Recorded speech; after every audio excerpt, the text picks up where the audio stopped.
What's up, guys? I have another book review for you today. The dogs are with me. They're chilling out, so they probably won't be too crazy. Oh, she found something. Give me that. Okay, she ate it. Anyways, I've got a good book for you today. It's really long, but it's really insightful. It is The Emperor of All Maladies by Siddhartha Mukherjee. I want to say that's how you pronounce it. We'll see. It's really good. I would really encourage all the science people out there to go ahead and find it if you haven't. It's kind of an older book, but it's really good. Let's get into the review.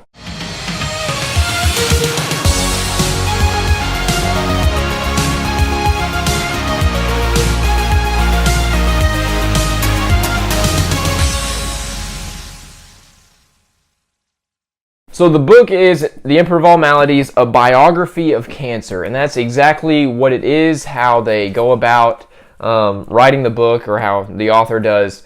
He really kind of personifies the disease process of cancer, which I was kind of, I don't really like the idea of that, but it's so prevalent in our society. Everyone knows somebody affected by cancer, and they know the destruction that it wroughts on the human body and everything, and so I think it was appropriate. It really goes through really incredible stories of the treatment, the early treatment of it, and the ideas of what people thought cancer was originally, and how it's progressed to where we are today. And so it really is a really cool chronological timeline to help understand cancer and the ideas behind it. Siddhartha Mukherjee is a cancer physician and researcher.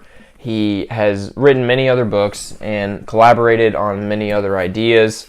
This one won the 2011 Pulitzer Prize. Hey, baby. Hi.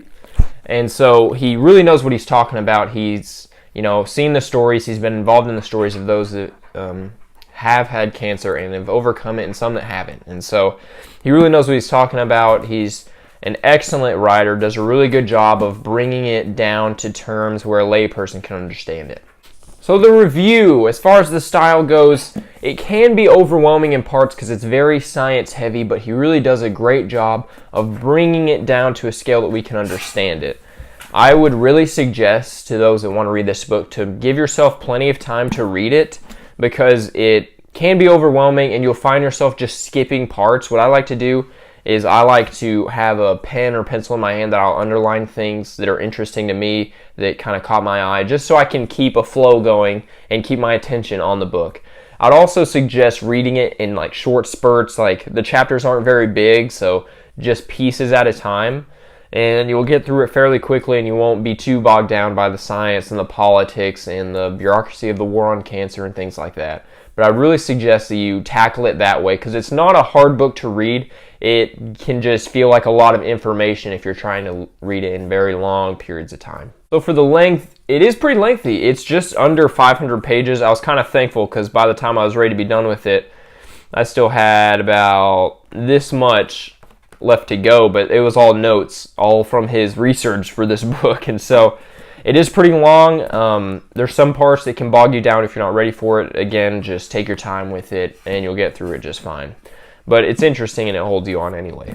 So for the content, this book was incredibly interesting because cancer permeates our entire society. Everyone sees it, knows what it is, but not a lot of people, including myself, are educated enough on it to know what the disease process is. Why can't we find a cure for it? Why is it so difficult? Why are the treatments so hard on people, such as chemotherapy, radiation? Why do we have to use these really hard things to get rid of this disease?